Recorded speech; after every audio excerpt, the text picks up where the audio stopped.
So hey guys, and welcome to the video, and welcome back to another Christmas Town episode here on Planet Coaster.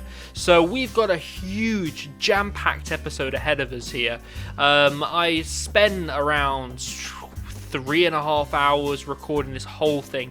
Obviously this was done over multiple days, so what I've started doing for these bigger projects is taking some time away from the game, thinking about what I really want to do and how I really want to progress the park, and that's how I'm proceeding with this at the moment. So here you can see me adding a facilities building into the initial area that you step into when you enter Christmas Town. So I added this just to add some extra staff buildings, add some toilets, and you know, I do end up changing a lot of the facilities that this building has to offer, just because I feel like I put too many toilets in. I mean, what theme park would realistically need that many toilets? Am I right? So I do change that, you know, in a second in this gameplay. So yeah, as I say, we've got a jam-packed episode ahead of us here. I install a brand new roller coaster. I install the housing estate of Christmas Town. As I said in one of my earlier episodes, I don't want this to be a traditional theme park. I want this to be Christmas Town. So of course, I'm going to put a housing estate where all the families of Christmas Town live. Now, I'm not going to give too much away in regards to what the roller coaster is going to be, but it does fly over the housing estate which these families live in. And again, I'll explain the story behind that nearer to that part of the episode. Here you can see that I'm starting to finish off this building. I'm starting to focus on the exterior of the building now. Because this building was quite big, I had a little bit of, you know, I didn't know what to put around this building because it was so big and it was so large. There was nothing that really I had an idea that I wanted to put around, if that makes sense. So in the end, I end up putting some shrubbery around the building, and I end up putting some decorations on the side of the building, like I have done with all the other buildings. Of course I was going to do that, but it was more the paths leading up to the building, the blank spaces of area around there. What was I going to put in there? And again, that's something that I sort of experiment with, to be honest with you. So in the end, I ended up putting some bushes, some flowery bushes around this, and I ended up putting a few trees around the building, just to make it look a bit grown, or grown into, if that makes sense, to make it look like the building had been there for a large amount of time. You know, that's something at theme parks that I feel looks really good. When a building has had time to have plants grow around a particular building in a theme park, you know, it just adds that extra layer of detail. And that's something that I tried to portray in this episode. Sort of like what I've done with the buildings already. If you've not seen me build this initial area that you step into, then please do go back and watch episode 2 of Christmas Town. They're in my Planet Coaster playlist. I do have a lot more Planet Coaster episodes on my channel if you haven't seen. So my normal Planet Coaster series is called my Perfect Park series, and as the name entails, that's where I build my perfect park, where I have my perfect selection of roller coasters, perfect selection of flat rides, and just in general how I would want a park to function and look. And that's coming along quite nicely, and I'm going to finish that off in the new year during closed season, just so you know I've got time to do other things on the channel in the summer months. That's one thing I wanted to talk about as well. I'm gonna try and stop the Planet Coaster episodes being so frequent next summer, just so I have time to go to theme parks and I have time to do other things like that. These Planet Coaster episodes do take up quite a bit of time, as you can appreciate, so putting them on pause just while the season is commencing, I think would be a good decision, and obviously they'll resume towards the end of the closed season, like they sort of have this year. Apart from this year, obviously it's been a shambles, so nothing's really been normal, and the channel's not operated the way that I would want it to when things are normal, and when things go back to normal, which next year, fingers crossed, we should have some sense of normality back in our lives. But you know, we'll have to see how next year pans out. But yeah, as I say, you can see me starting to place some trees down now in this area of the park. I do put some berms in on the edges of this initial area. And I do start to put some trees down just so you can't see the edge of the park, and you can't see the other areas of the park that are going to be in this park.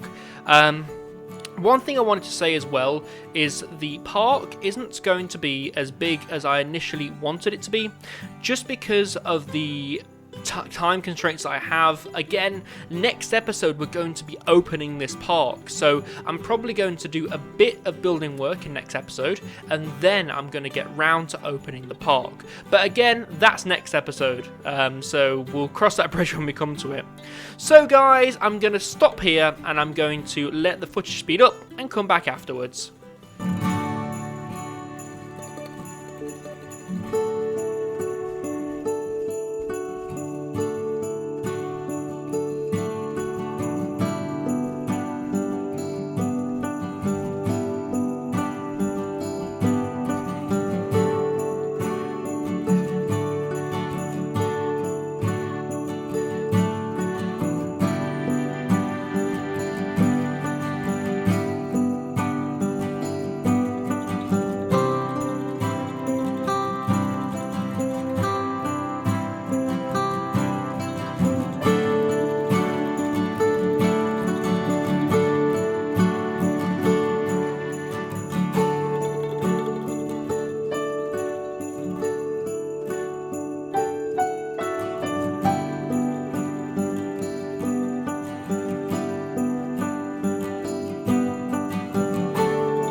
Right, here we go. So you can start to see me placing the first house down of this housing estate. So all the houses ended up looking round about the same, but with a few variants on them, sort of like how a normal housing estate in the UK would look. One thing that I tried to do with these houses was put some paths leading up to the doors themselves, just so they looked a bit more realistic. Obviously, these paths aren't going to lead to anything, but it just added that extra bit of depth which I was looking for. Also, in these houses, I decided to put some retail outlets, actually, just so, again, you know, these houses had a bit of function to them. They weren't just there looking pretty, and they weren't just there for the roller coaster. Again, more about that in a second. So, you know, it does end up going sort of the way that I wanted it to, apart from the paths did give me a bit of trouble.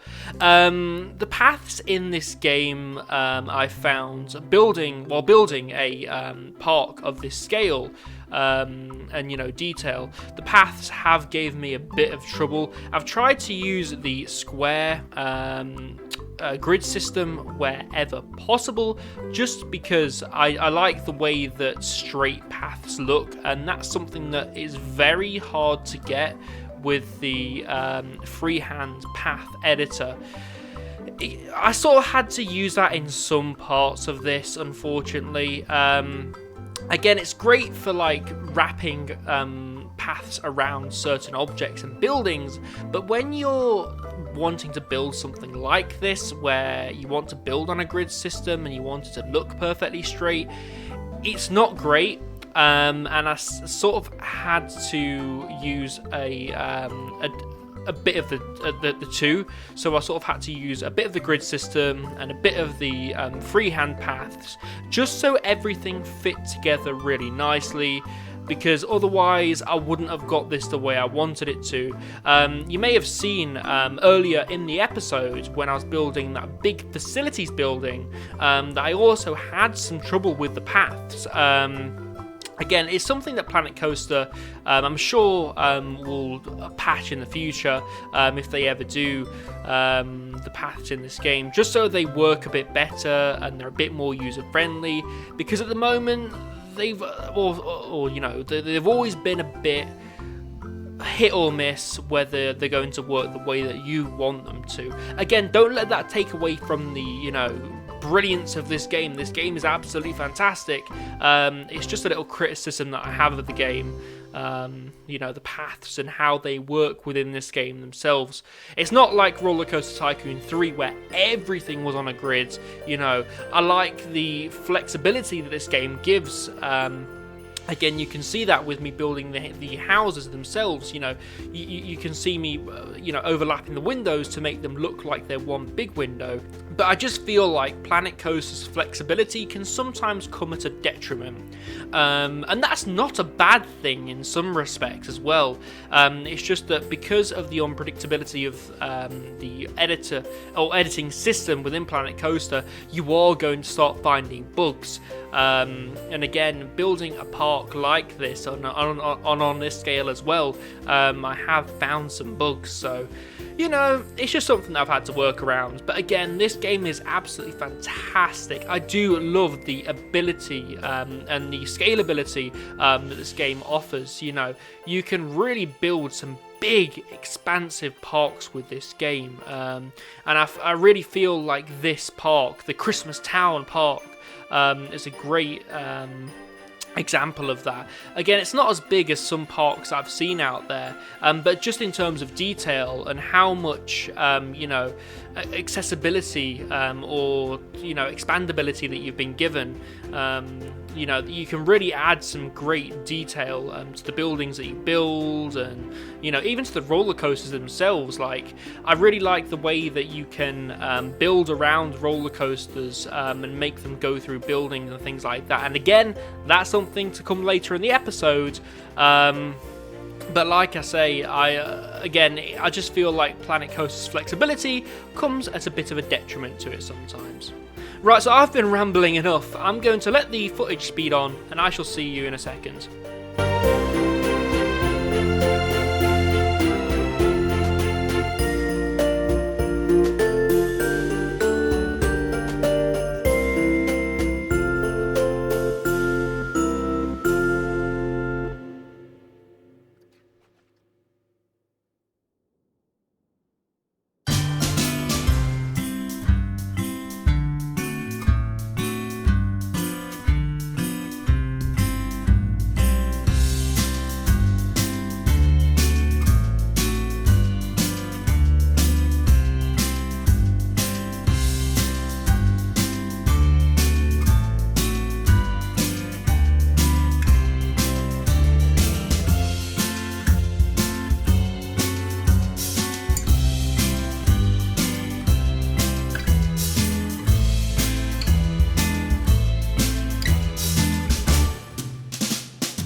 Right, so here is the roller coaster that I'm going to be putting in this area. So this is a Mack Mega Launch coaster, and I do use the launch facility on this roller coaster, just so you don't have any big, large, cumbersome lift hills. Again, it really fits with the story of this particular roller coaster as well. So the story that I've chosen for this roller coaster and this area in general is that you're flying Santa's sleigh. So Santa has given you access to his sleigh, and you're going to fly round Christmas Town and deliver the presents to all the boys and girls that are waiting for them. I really felt like that was what I wanted to do, and I've had that idea in my head even when the series started, and the series really started around that idea, and I was going to originally implement this idea in the initial area of the park, but I thought I didn't really want to do it there. I wanted to wait until I built this housing estate and do it here, and that's what I'm doing at the moment. So you'll see me start to wrap the roller coaster around the estate nicely. That's always, again, what I wanted to do. That's always the idea that I had with this. And I wanted to give it that traditional Mac Mega Launch touch. So what I mean by that is it has a lot of twists and turns, tight twists and turns. It doesn't really have any inversions. It has an Immelmann, as you can see me building here, but it's not. I wouldn't really class an Immelmann as an inversion, because it doesn't really dip the coaster upside down at all, or at least some Immelmanns don't. It depends what roller coaster it is. For example, this Immelmann was really modelled after Icon at Blackpool Pleasure Beach, and that's not classed as an Immelmann because the roller coaster doesn't truly go one upside down, for example. So, you know, and again, there wasn't really any place for an inversion on this roller coaster, as you see as I go along.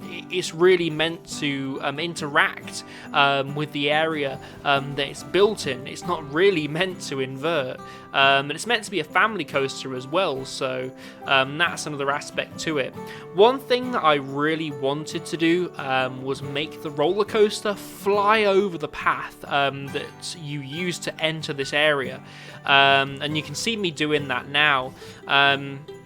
And the reason that I wanted that to be the case was because if you caught the roller coaster at the right time, and you were stepping into this area, and you saw it flying over your head, I really feel like if you was really entering this park and you was really in this park and you was really experiencing it, I felt like that would be a great element, you know, a great bit of excitement as it was as you was entering this area.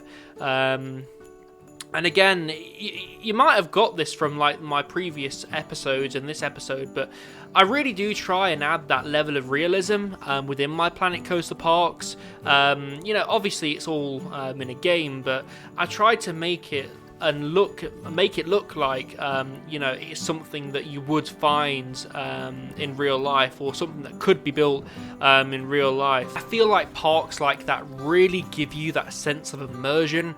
You know, you look at a roller coaster and you think, wow, that could really be a roller coaster in real life.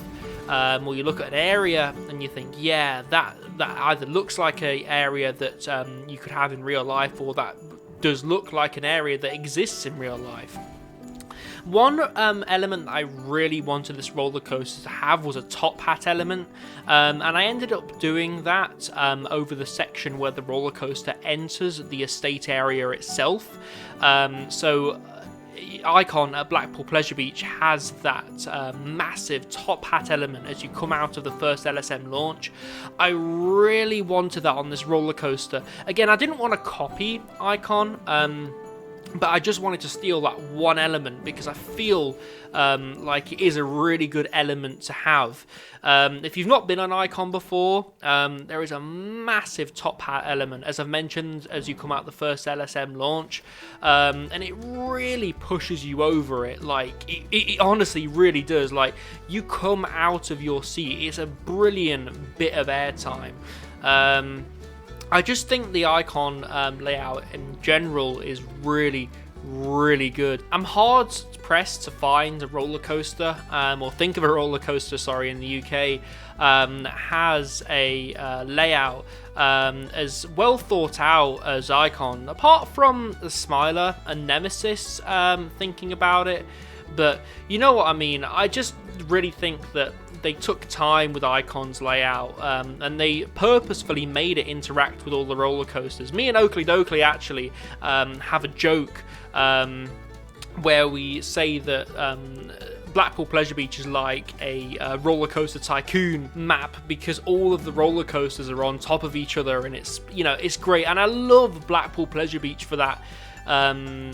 For that, you know, they don't have the room to put a lot of roller coasters in, so what they have managed to do is really extraordinary if you think about it.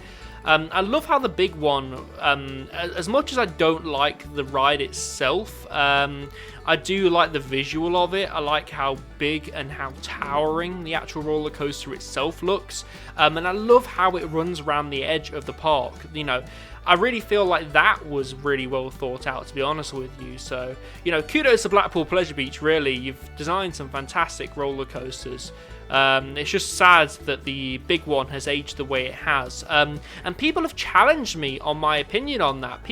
Some people have said that, you know, you've caught it at a really bad time, and I really couldn't agree more, to be honest with you. I probably have caught it at a bad time, and, you know, I probably have had a bad experience on it because I have caught it at that time. But I'm really hoping that next year I do get to go back out to Blackpool Pleasure Beach and have a fantastic ride on it. Obviously, we're going to go out to Blackpool Pleasure Beach. That is a given. I've actually bought my pass for Blackpool Pleasure Beach for next year. In fact, me and Oakley Locally have, just because we loved Blackpool Pleasure Beach when we went. We really did. So, you know, we thought it rude not to buy passes to Blackpool Pleasure Beach, and we have.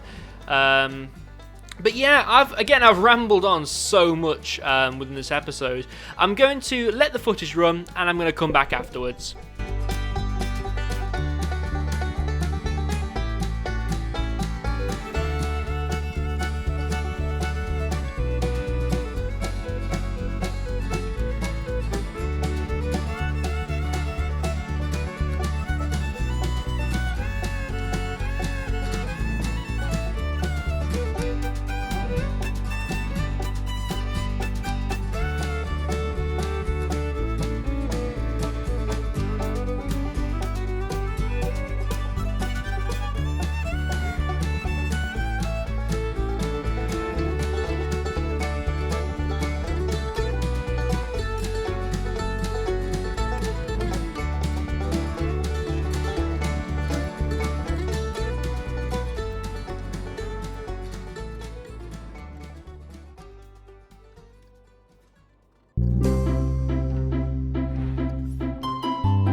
Right, so here you can start to see me build the building for this launch.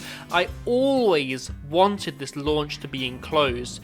Now, that's because of a couple of reasons. One, I was going to add a star wall. I know there's a wall in this game. I think it's part of the one of the DLC packs where it's actual stars, and you know, you're flying along this nighttime scene almost. And you know, you're flying along to deliver these presents at night while all the boys and girls are asleep. I couldn't find that piece in the end, and again, I think it's part of one of the DLC packs that I don't have. I do have a few DLC packs in this game, but not that particular one, or at least if I didn't have it, I couldn't or if I do have it, I couldn't find it. So what I ended up doing in the end is making this the parcels out area. So what I mean by the parcels out area is it's presents that are ready to go out. You know, they're wrapped into parcels. So while Santa is, launching down this area, you know, he's picking up the presents, ready to put them in his sleigh, and that's, you know, how he gets the presents in his sleigh. You know, he picks them up as he goes along and he's launching, you know. You'll see what I mean in a second as we go along, but I'm really happy with how this roller coaster has turned out. I really am.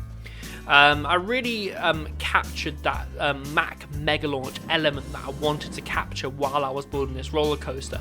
It has those twists and turns, and that's something that after watching many POVs of different Mack Mega Launch coasters around the world, particularly Helix at Liseberg, and of course Icon at Blackpool Pleasure Beach, it has those twists and turns in the right places, and it has that unpredictability about it. Again, that's something that I feel like Liseberg, Helix at Liseberg portrays very well, just because it's on the side of a hill as well, and you really can't see a lot of the layout ahead of you. A lot of the layout is hidden by the height of the hill itself, and it's also hidden by shrubbery and trees around the area. So again, that's something I wanted to capture with this, and I felt like I did.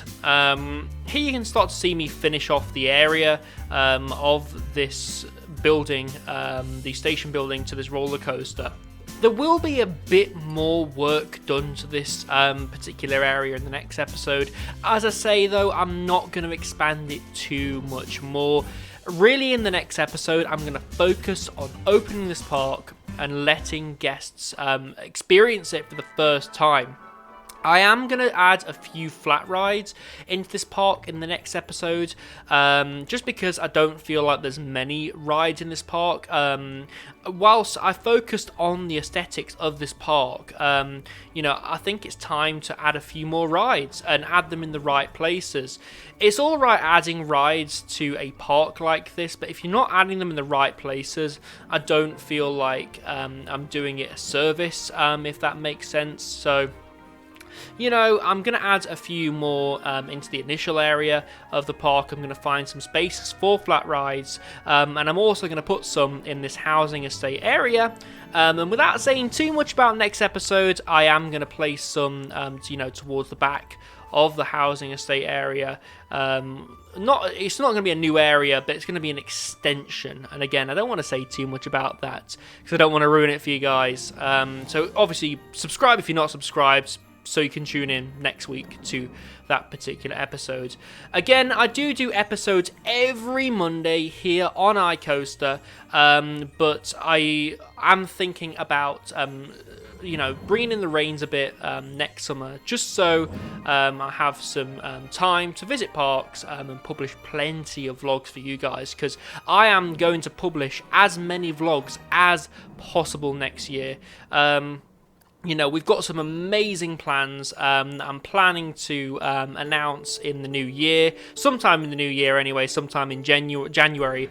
I'm going to publish a video stating what my plans are for this year, and I'm probably going to have Oakley Dokley in that video, as he's going to be a big part of the plans of next year as well, and I think you'll be really excited. So again, definitely subscribe so you don't miss a single video in regards to that. So guys, talking about subscribing, we have reached the end of the video, so please do smack that like button. Again, click that subscribe button and turn on all notifications so you don't miss a single video here on iCoaster. Again, I've been Ryan from iCoaster, and I shall see you in the next video. Enjoy the POV of this roller coaster.